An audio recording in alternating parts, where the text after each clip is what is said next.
Okay guys, muling nagbabalik ang White Mesa, no? Kahit saan podcast episode 15. Nasaan tayo ngayon, tol? Dito tayo ngayon sa Lihim, Tago, na tawag nilang Secret Beach ng Macau. So yun, ito yung inispatan namin to kasi nakita lang namin na yun nga parang masarap tumambay. And so far naman, masarap nga tumambay dito, payapang payapa. Kung makikita nyo yung paligid kami lang yung tao talaga dito, walang ibang tao. So yun, pakilala muna tayo ulit guys. Ako nga palis dito ng White Mesa, alam nyo na. Ryan Golo. Sam Alcantara. So yun, si Ryan, kilala nyo naman. Siya yung kasama ko dun sa episode 13. So, yun, ikaw muna Sam. Kilala nila si Ryan eh. Pakilala ka tol, taga saan ka sa atin? Sam Alcantara ulit. Tubong na botas po. At ngayon nasa Macau, nagtatrabaho kasama nitong dalawang matitikas nating mga Sama ng dalawang kupal. Tapos nga pala guys, yan, kilala nyo naman si Ryan, taga Valenzuela, Caloocan. So, Kamanaba boys in the building to. Shoutout sa mga taga Kamanaba. So, yun. Speaking of, nasa labas tayo ngayon eh. Ang pag-uusapan natin ngayon is tamang kalmahan muna sa buhay, tsaka mga nature vibes, outdoor shit. Ikaw Sam, kanina nga tulad ng sabi mo kanina, matagal mo nang ginagawa tong ganito. Bakit ito yung naging trip mo nun pa? Kailan ka nagsimulang mahilig sa ganito, sa mga outdoor activities? Sa totoo lang, nung nasa Pinas pa ako, nagtatrabaho, parang may fear of heights talaga ako. Nung nag-start ako ng 2013. Nasa Sofitel ako nag-work. May nag-invite sa akin na co-worker ko. Umakyat ng bundok. Doon lang, malapit lang sa atin, sa Montalban, Rizal. Montalban, no? Pero yun, hiking talaga, paakyat ng bundok. So, tinry ko. Yung may malapit sa Wawa?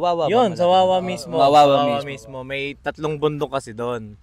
Mount Hapon ng Banoy, Mount Binakayan. Yun, inakyat ko yun. So, exciting yung feeling. Tapos pagdating ko sa tuktok, hindi naman pala ganun nakakatakot.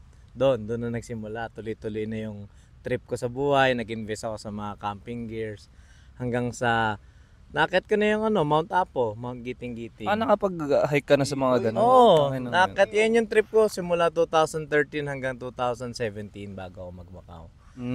Tapos yun, halos every month dati meron ako. Kasi sa Pinas medyo madali mga joiners, di ba? Oo, mag-join ka lang sa group ng Facebook, tapos may magpo-post ng mga event, so makiki-join lang ako doon. So mainly nakit ko na yung mga major hikes sa Pilipinas. So yun pala talaga. Ako rin may fear of heights ako eh. Ano yun eh. Actually hanggang ngayon may fear of heights ako eh. Parang tipong siguro 4th floor. Yung mga pagdumungaw akong ganun, hindi ako makadungaw ng ganun. Yung kailangan nakadistansya yung katawan kong ganun para makadungaw ako sa Tapos parang uurong itlog. Oo, parang ganun, may fear of heights. Iba yung feeling nun pag nasa bundok ka. Iba yung feeling nun. Kasi exciting yung yung journey mo paakyat eh. Talagang yung hirap. Hindi mo naisipin kung malaglag ka o hindi. Talagang kailangan maakyat mo yun. Tsaka madidistract ka eh. Hindi takot ang maiisip mo dun kasi nai-enjoy mo yung view eh. Nai-enjoy mo mismo. Sabagay, tama. Tsaka dun sa mga kasama mo. Totoo. Iba yung feeling pag nasa tuktok ka na, kahit gano'ng kahirap yun, kailangan mo makababa rin kasi. Bagay. Yun yung ko dun eh. Tangina, nandito na ako, di kailangan ko nang bumaba. Kahit na mangyari. Paano nga pala yung pagpababa ka? Ano mas mahirap? Mas pakit o yung pababa? Kasi minsan nakakatakot yung mas pababa kaysa pakit eh. Actually, oo. Di ba? Ano nga? Depende. Meron kasi mga trails, mga mountain trails na tinatawag naming circuit o kaya traverse. Yung traverse kasi is manggagaling ka sa isang side, itatraverse mo pa summit, bababa ka sa kabilang side. Oo. Okay. Meron namang back trail lang. Okay. Yung back trail depende sa hike. Let's say may isang bundok sa Pinas, Mount Ugo. May traverse nun. So kasi mas madali yung traverse niya pababa. Kasi paakyat. Okay, sa yung paakyat. Nabababain mo. So ang pinaka mas magandang ruta talaga, isa kabila na talaga. Tsaka depende rin siya sa weather. Let's say maulan. Siyempre, technically mahirap yung pababa nun dahil magpapadaos-dos ka na lang. Tapos meron ng inakyat dati, umuulan sa may mountain province yun, Mount Purgatory. Pababa namin, talagang buhos yung ulan. So bumaba siya along sa daan, sa trail. So yun yung delikado pinakamahirap. nga yun. Kumbaga hindi ka rin, Kaya pala yung ibang mga nag-hike, hindi rin pala nila ina-advise yung kasi may tropa rin ako nag-hike eh. Merong isang gustong sumama, yun nga, wala siyang experience sa ganyan sa hiking. Tapos yung trip ata nung mga tropa ko na yun is medyo mataas. So hindi mo na nila siya sinama. Kasi Lalo parang kung hindi nila hindi nila ina-advise lalo na yung mga kumbaga may level sa experience eh. Kumbaga pagka sama ka na lang sa ibang trail na medyo minor lang. Oo. Minor hike. So okay, ganun pala yun. Ganun yun. Pero basically, pag pababa, medyo mas madali. Kasi nga pababa ka lang naman, pero depende pa rin sa trail. Mas mabilis lang din yung pababa kasi tuloy-tuloy lang naman yun. Oo, hindi tsaka Unlike kasi yung packet, ahon yun eh. oo, Mas bit-bit pagod pa. pumping gears, Oo. di ba? Kumbaga may break talaga eh. Ikaw, Ray, kailangan na hilig mag-outdoor shit. Oo, kasi siklista ka eh. Oo, yun. Dito lang din sa Macau nung pandemic. Dito ka na rin nahilig mag-outdoor Kasi shit. syempre wala tayong magagawa. Walang ginagawa ng pandemic dito. Ganap ako ng hobby na gagawin. Tapos kinarir ko. Tapos naging member ako ng cycling team dito ng Pilipinas. Pero hindi ako sa maling karera kasi bago pa ako nun. Kasi nakakit ko na yung mga Hacksaw Beach. Lahat yung mga paon dito na... Actually, nung nag-cycling ako, cyclist, lumakas yung resistensya ko.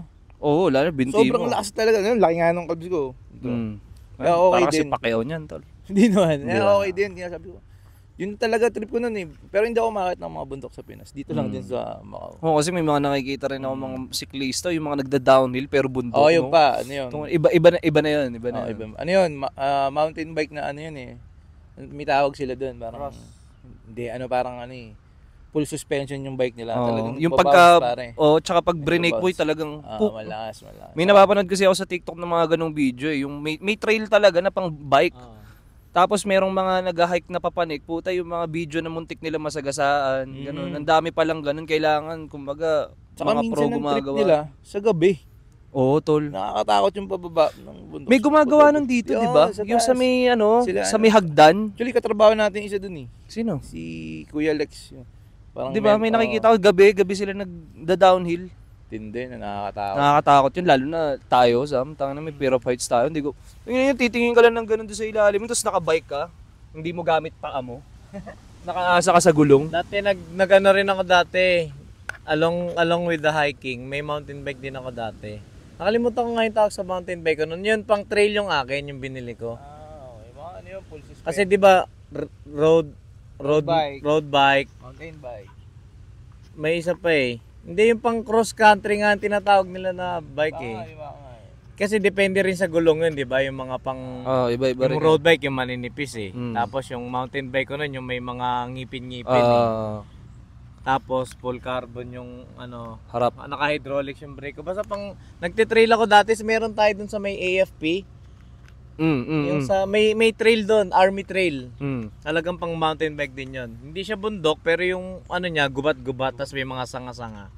Paikot army trail ako dati doon mountain bike. Pero binenta ko na rin yung bike ko. May takot kasi ako sa mga ganun. Pero marunong ako mag-bike. Marunong ako mag-bike, tol. Kaso parang lang, yung mga ganun, lalo na yung hindi ka sigurado sa daan. Parang medyo alangan ako sa ganun. Hindi, pwede ka magsimula sa sa mga, yun nga kagaya pag sa Pinas ka, yung army trail. Paikot lang yun, pero may mga obstacle kasi. May rampa. Kumbaga, May rampa yun, kumbaga ganun ka. somehow training ground din talaga siya. Oo, training lang. Konti-konti. Mm. Di ka pala pwede mag-glass bridge sa China, no? Hindi, tol. Pinuntahan Negative namin ako. yun, pero hindi ako nakagalaw. Oo. Negative ako sa ganun, yung sa Antipolo nga lang eh. Yung Sa Cloud9. Macau Tower. Hindi pa. Yung Wala, Macau Tower negative pwede. ako dun. Utol ko Yung dati. practicean mo nga yung Macau Tower pa. Kininginan din na tol. Kuya ko dati, may fear of heights din. Pero kasi yung kuya ko, medyo siya, daredevil. Yung may malakas talaga yung adrenaline. Gusto hinahabol niya yung ganun, yung rush. Kahit sa sasakyan ganun siya, mabilis magpatakbo. Nagtrabaho siya sa Macau Tower. Utol mo? Oo. Una, takot na takot siya. Pero dahil araw-araw mo ginagawa, puta, hanggang sa yung mga talon, pag tumatalon, wala na sa kanya, tol. So, na-build up niya Tumatawa yung adrenaline niya. Ganun ka lang Yung din sa simula. tumatalon na siya. Sa simula lang kasi talaga yon. Okay na ako sa simula, tol. Actually ngayon naman, maano ko rin yung may nafe-feel ko pa rin yung parang lula, yung fear of heights. Pero, yan, simula nung namundok ako parang nawala naman. May mga picture pa nga ako na na nasa gilid ako ng bundok tapos kita mo yung ilalim, wala eh. isang kamay lang kapit ko. Dati, dun sa Wawa lang yun. Delicates. Guys, Safe yun, safe. ang sarap ng Safe yun. Ang sarap ng vibes namin dito, guys. Ewan ko naririnig nyo sa mic, pero hindi nakamono yung mic eh. Naririnig nyo par may dumadaan na barko sa harapan namin.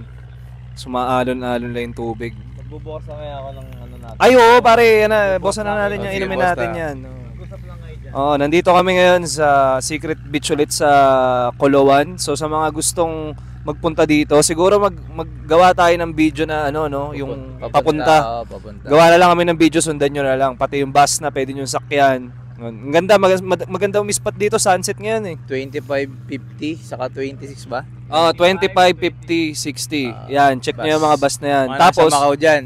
ang bababaan nyo, Koloan Village, alam nyo naman yun. Tapos pag nakita nyo na yung Lord's Toast sa Koloan Village, pumunta kayo dun sa may parang seaside. Lakarin nyo lang yun, dulo, kaliwa, aakit kayo. Yun na yun. Sobrang lapit lang guys from Gusto nyo ng bus peace stop. of mind, puta. Oo, tol. Sa totoo lang guys, may mga ganitong spot dito sa Macau na kahit sabihin nating maliit lang ang Macau, pero tutuklasin nyo lang din talaga, tsatsagain nyo lang. Kumbaga kung sawa na kayo sa Haksa, sa Chukban, eto, mainam tong Sa kayo spot nagsasabi ng yung konti lang magagawa mo sa Macau kasi maliit. Parang hindi naman. Hindi, tol. Pag gusto mo talagang may gawin kang bagay na hanapin mo talaga. Kagaya nito. Mm. Hindi naman natin masasabi bigla tayong ganito. Oo, diba? biglaan lang. Oo. Guys, itong trip namin na to Biglaan parang 3 lang eh. days, no? Oo. Tapos nagpa-request lang kami ng si Ryan, galing pang trabaho yan. So, totoo, tama yung sinasabi mo, tol, na kalokohan yung sasabihin na na konti magagawa dito sa Macau. Nasa sa tao yan. Tao talaga. Kaya ito, di ba? Getting chill, relax lang. So, shoutouts nga pala sa Corona, no? Sarap. Baka naman. Baka naman. Tayo ng corona dyan. Baka naman. Cheers, cheers, Okay, cheers muna tayo, guys. Cheers, cheers, cheers. Cheers. Tingnan muna natin yung labi. Medyo medyo OC ako. Alam, sa mga nakakilala sa akin, lalo na yung ito yung mga ka-work namin sa Gordon, medyo kilala nila ako, medyo OC ako sa mga bagay-bagay. So, tinitignan ko muna yung bote kung may Wait. shit. May kalawang. Ayan, t-shirt na lang daw. Meron, may kalawang. So, itong si Ryan, alam nyo naman na bartender, no? Si Sam din is bartender. Ikaw, tol, briefly lang, kasi na napag-usapan na rin namin ni Ryan. Briefly lang, bakit naman bartending ang nakahiligan mo, tol? Actually, hindi ko rin alam talaga sa totoo lang. Pero, ang original plan ko kasi nung college is talagang magbarko rin. Since yung family nga namin, mga nasa barko eh. Pero napanood ko yung isang movie ni Tom Cruise. Yung Cocktails and Dreams. Bartender kasi siya ron. Nakulan lang ako doon. Sabi ko, ang cool naman ito, ang dami niyang chicks. Pero hindi yun yung goal ko para mag-bartender. Parang okay din na marami nagsasabi hindi proper job yung bartending. Pero for us, like, gano'n na tayo katagal bartender? Parang 12 years na rin di ba? 12 years na rin. So, nasustain niya naman yung lifestyle.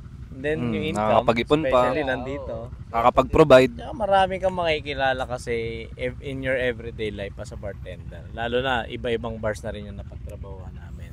Tsaka yun nga, tulad ng sinabi mo na yun nga, hindi siya considered dati na proper job. Kung napanood nyo na episode 13 namin ni Ryan, yun nga kumbaga sabi nga, di ba Ray, lang siya kumbaga recently lang kinilala as professional job talagang kusina at bartending So dati talaga hindi siya proper job kumbaga by stereotype tsaka by normal standards ng mga tao when it comes sa professional career. Saka pag matik yung dati, yung mindset ng tao na pag HRM ka, matik chef ka Guess nyo yan? Waiter. Ganun. Hindi nila alam may malalim may bar, housekeeping, ganun. Tsaka maraming kumbaga kasi kaming mga hospitality graduate, more on hospitality, more on guest relations tsaka communication, interaction, yun talaga ang specialty namin mga hospitality management. Hindi mo pwede sabihin, excuse me, na porkit kusinero ka, hindi kami marunong mag-handle ng tao. Unang-una, yun yung number one na tinuturo sa amin how to satisfy guests when it comes to food nga lang. Food sa food. So hindi nila pwede sabihin na ay tangina chef yan, hindi marunong humawak ng tao yan, hindi marunong makipag-usap sa tao yan. Mali yun. Hindi totoo yun. Lahat kami na may lahat ng karamihan na nasa hospitality background, marunong kaming humawak or makipag-interact sa mga tao. Saka minsan lumalabas kayo, di ba? Para explain din yung food na ginagawa ninyo. Oo, totoo. May mga ganong kusina. Yung mga mismo mga chef lumalabas para makipag-interact. May mga ganong klase rin ng restaurant, no? So, yun. Tol, balik nga tayo sa sinabi mo kanina. Di ba sabi mo parang kailan ka lang nag-Macau? Or abroad? Yes. 2018 ako unang dumating ng Macau. Mm. Parang for 1.5 year, tas then nangyari yung COVID nga, di ba? So bumalik ako ng Pilipinas for 3 years. And then kakabalik ko lang last year, February 2023. So actually dapat bago mag-Macau, magpaano ako Middle East. Saan sa Middle East? Dubai. Dubai. Problema naman sa Middle East, napakaliit ng sweldo. First time ko mag-abroad Oh guys, alam nyo na, ang dami na nagsasabi. Sa totoo lang offer ko yun sa Dubai. Kasi sabi nila, ay first time mo mag-abroad. Ito lang starting offer namin dyan eh. Sabihin ko ba kung magkano? Sweldo reveal. Tol, walang problema. Alam ng mga viewers natin sa White Mesa yan, mapa music reaction or what, tayo, hindi tayo nagtitipid sa sinasabi. Pero sinasabi namin to in a respectful way at sa totoo lang naman tayo. Para din sa mga makakapanood ito, para ma-educate din kayo na tulad nga sabi ni Ryan noong nakaraan na pag-aaralan nyo yung bansang pupuntahan nyo kung worth it ba o hindi. So, sige, sweldo reveal. Yes, totoo yun. Ang offer sa akin sa Dubai dati, sabi nila first time ko mag-abroad, offer lang nila is 24,000 pesos. Pesos. Pukin nga kikitain mo na sa Pilipinas yun. Exactly. And mas malaki pa sweldo ko sa Pinas dati nung nasa hotel pa ako. Tapos mag-abroad daw sa Dubai. Sabi ko, pass na lang. Lahat ng papers ko nandun na, binawi ko. Then suddenly, yun nga may offer ako sa Macau. Then ginrab ko yung Macau. Basically, mga times 3 naman yung sahod dito nun. So, ayun na, sweldo reveal na ng Macau. Reveal na ba? Basic. Kasi di tayo nag-reveal eh. No? Ikaw na mag-reveal. Times 3. Times 3. Times 3. Times 3. So, compute nyo yung sinabi niya kanina. Basic yun basic lang yun. Etong kasama natin dito, boss na to sa kusina. So baka mga times 5 na yun. Etong katabi ko, boss din to. Boss. Labas pa tip doon labas tip doon honestly. Ano yun, real talk. Hindi kaya sa mga inspiring na gusto mag-abroad, aralin nyo talaga yung bansa na pupuntahan nyo. Saka yung convenience na pag-uwi ka ng Pilipinas. Kasi pag Middle East, malayo, matagal. Tas mahal yung ticket. Tapos itong Macau, wala pang dalawang oras, di ba? Pinas ka na, di ba? Tapos magkano lang yung ticket. Ticket wise. Lalo okay na kung din. nasa Manila ka lang naman nakatira. Talagang sobrang lapit. Kahit sa Cebu pa. Kasi may direct flight na sa Cebu. Ang sinasabi ni Ryan. Ang sinasabi ni Ryan, kung ba kahit Cebu pa. Kasi mura nga tol eh. Mura. Mura eh. Totoo yun. Like, sige, sabihin natin nasa, let's say na balik tayo Middle East. Hindi namin dinidis sa Middle East guys Kumaga, nagsasabi lang, kino-compare lang namin. Comparison lang, kumbaga. Hindi namin saludo pa rin sa mga nagtatrabaho na OFW sa Dubai, no? Siyempre, iba-iba tayo ng oportunidad sa buhay eh. Pero in fairness sa Dubai, ang dami ko nakikita doon na mayayaman. Actually. Mga kasama nating Pilipino.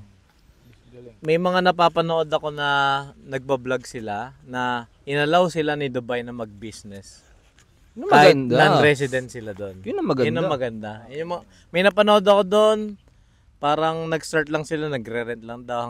Ngayon, meron na silang sariling Airbnb sa Dubai. Yun lang ang hindi mo magagawa naman dito sa Macau. Kumbaga, yun nga, may pros and cons eh.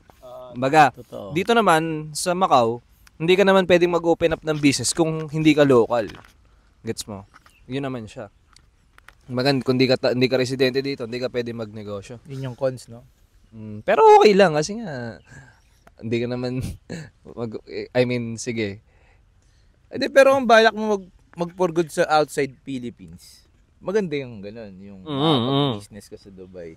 Pero kung gusto mong uwi ka pa talaga, dito ka talaga sa malapit. Totoo. Tsaka sa totoo lang, kaya nga nasabi ko rin na hindi namin dinidis yung mga nagtatrabaho sa Dubai. Saludo nga kami.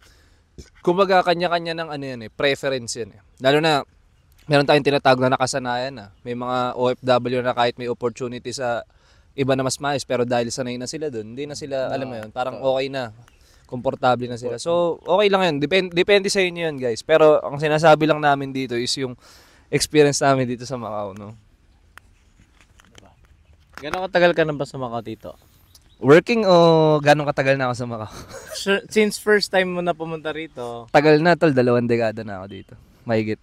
dito ka ba nag-aral? Ay, hindi. 2 dekada tama. Hindi ako dito nag-aral. Pero, Bakasyon lang. Pero hindi yung tuloy-tuloy na... Oo. So, kasi before, parents ko nandito. Tulad nga nung nabanggit ko sa mga dating podcast. Ewan ko, year 2004? Ata, First time mo pumunta rito? Sina Airmats. Oh, 2004 nung bakasyon. Bakasyon So, lang. 2005 yun. So, parang Kasi every bakasyon ka lang dito, 1 month, 2 months, tas sagad. balik, O, uwi ako, pasukan na. Pasokan na. Kumbaga, 3 days, 4 days before na dito ka pasukan. talaga nag-i-spend ng bakasyon. mo Parang talaga. ito yung, kumbaga, yung sa atin, di ba, may mga umuwi ng probinsya. Ito yung inuuwian ko, parang Kasi ganun. both parents mo nandito. Nandito. So, yun. So, kung sasabihin mong ganong katagal na, siguro yun nga, since 2005, every summer vacation yun nandito Pero ako yung hanggang... working mo, Working siguro... Okay, nagsimula ako 2015, 2017, 2 years. 15 Tapos, ba? uwi 9 ako. years na. Uwi ako 1 year. Hindi 9 years. Kasi uwi ako 1 year nun. Okay. Balik ako 2018 dito. Nagstay ulit ako ng hanggang pandemic. Tapos pandemic, uwi ka ulit sa Oo, Pinas. 3 years. So siguro, let's say, kulang-kulang 7 years. Pero in total, 6 let's years, say from ganun. 2015 until now, parang 9 years ago na yung first experience mo Oo, sa working. as working. So yan, yung mga nagsisibulan dito dati. Dati, wala pa namang Kotay Strip eh. Kumbaga, blanco lang yan. Puro park, puro puno. Parking wala lot. pa. Oo, puro ganun lang. Pangisdaan. So yun, ang meron lang dyan, old type pa. Kung iinom ka dyan, OTT lang. Yun lang naman dati ang Which is spot bukas eh. pa rin hanggang Oo, ngayon. yun yung pinakamatibay. Yan yung mga OG talaga.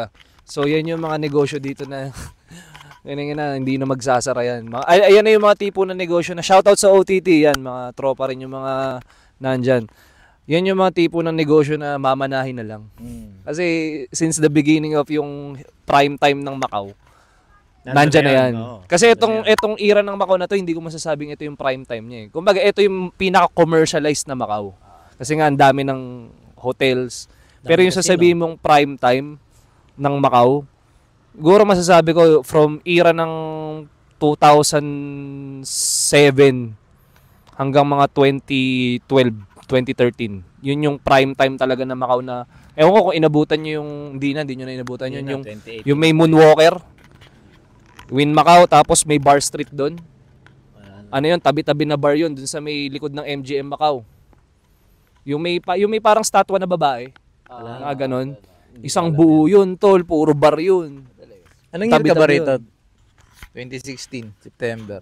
Opening ng ano? Actually, August. Ganun, Win Palace. Tapos, para sa akin, yun din yung prime ng Macau eh.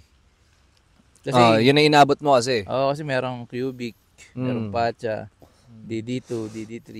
Totoo yun. Pag Oo, nag-out yung ka mga ng- panahon na yun, no? Pag nag-out ka ng 11 sa work ng gabi, uwi mo na ng bahay na alas 10 na lang umaga. Matik. Tapos sa Cubic pa nun, every Thursday, hip-hop night.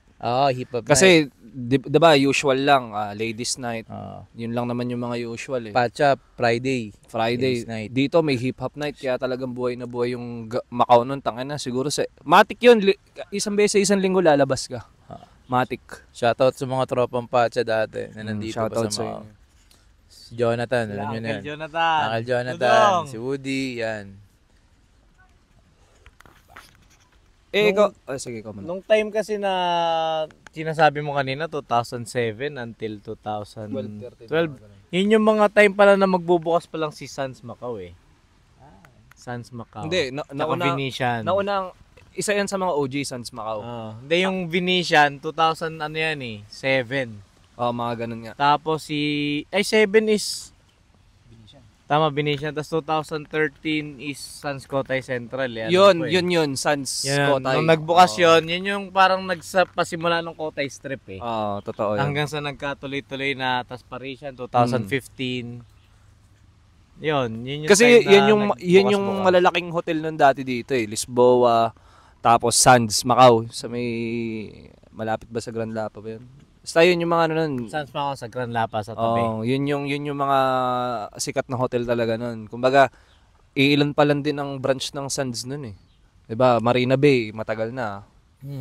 Yung mga ganun. Tapos eto, recently yan, ang nag-dominate ng Cotai Strip is Sands nga. Venetian, Parisian, Londoner. Kasi ngayon parang balita ko, babuyout na rin ata nila yung St. Regis eh. Parang malapit na Si i-buyout. St. Regis kasi may contract pa sila ng 2 years pa. Mm. Mas late sila ng 2 years kay Sheraton. Si Sheraton, di ba, under si na ng Sheraton, by next year, ano na yan? franchise na siya ng Sands. Londoner Oh. Grand na siya. Pa, talagang Under bubuwagin na Londoner yung Grand Sheraton. na, oo. Ah.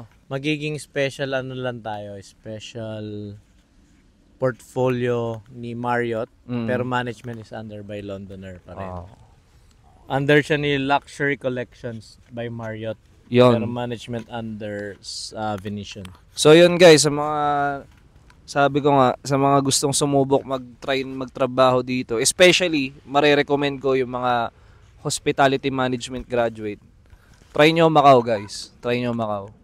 Like, itulad nga ng sabi ni Ryan, hindi wag kayo maniniwala na boring dito, na konti magagawa. Nasa sa inyo yun kung paano nyo, kung ano yung gusto nyong gawin. Actually, dito nga sa Macau, dito mo magagawa yung mga trip na hindi mo magawa rin sa Pinas eh. Diba? Like for example, yung ikaw nga sabi mo cycling dito mo lang nagawa, eh, 'di ba? Saka first place naman, unang mo naman, pumunta ka naman talaga dito para kumita eh. Extracurricular activity na lang yung pag may free time ka na lang. Saka mo mag-aano ka ng mga bagong gagawin mo sa buhay, no? Para hindi ka lang puro trabaho, 'di ba? Hindi ka lang din hindi lang ma-damage yung mental health nyo. Parang yung ganitong trip, pag sa Pinas ka nag-work, kailangan pang dumayo. Let's say, sa Manila tayo nakatira, punta ka pang Batangas or Tagaytay, pinakamalapit. Or Rizal, kailangan mag-drive ng ganong katagal para lang ma-reach mo yung gantong status Destination, ng chill, di ba? Eh dito sa Macau, 15 minutes. may ilang minutes lang, bumiyay, tas lakad ka lang konti, may gantong lugar na. Kumbaga, yung time na mako-consume mo, na kahit isang araw lang ang off mo, pasok pa rin. Kumbaga, nakagawa ka na ng time for leisure, at the same time, nakapagpahinga ka pa rin. Kasi sa atin, pagka lalabas ka ng ganun, papasok ka, kailangan may araw ka pa ng pahinga bago ka pumasok ulit, di ba? Kasi pagod eh. Saka may doon, may minimum travel hour ka doon sa Pilipinas eh. Sakay ka ng bus, LRT, mag-aantay ka pa. Dito wala ka nang hintayin. Wala pang, hindi pa kasama traffic doon. Di ba? Dito, wala. Iba din talaga pag napunta mo yung lugar na walang masyadong traffic. Totoo. Yun Din yung nagtatanungan kami nung kawork ko nung minsan. Sabi niya, Ron, paano kung ganito? O sige, tuloy na yun. Kung halimbawa, yung sinasahod mo dito, sasahurin mo sa Pilipinas, pagpapalit mo na? Ay ko tol, oo na hindi. Kasi money-wise, oo. Money-wise. Kasi syempre, sumasahod ka na ng ganun kalaki, ba't ka paalis? Pero kaya oo na hindi kasi ang una-una pagpapalit mo yung travel time. Yung traffic. Pangalawa yung krimen. Kumaga dito kasi hindi delikado eh. 'Di ba? Wala kang na pag umuwi ka ng 10 oras, puta, kailangan alisto ka na. Kahit pagod na pagod ka, inaantok ka pero alisto ka sa 'di ba? Dito nga par kahit like 1 AM, 2 AM, maglakad ka naka-cellphone. Wala tol. Eh. Makakabangga mo pa nga eh. Dahil nga cellphone ng cellphone. Cellphone lang din, diba? Hindi sila takot maglakad-lakad ng... So yun yung yun yung sa akin na mahirap ipagpalit. Tsaka hindi ka makakapagsuot ng ganito sa Pinas, Brad. Hindi mo mapipil yung safe na may ganito kang suot. Dito, puto kahit suot mo dyan, walang papakialam sa'yo. Tangina, walang mangingialam or walang mag-i-interest. Sa Pinas, puta, baka nasa kaliwang isang paa mo nasa hukay na pag may suot kang ganito eh. Diba? Ako na-snatch ako sa jeep eh. Talaga? Oo, tol. Sa lugar natin. Sa may pangalan nito, SM San Lazaro na. Sa may malapit na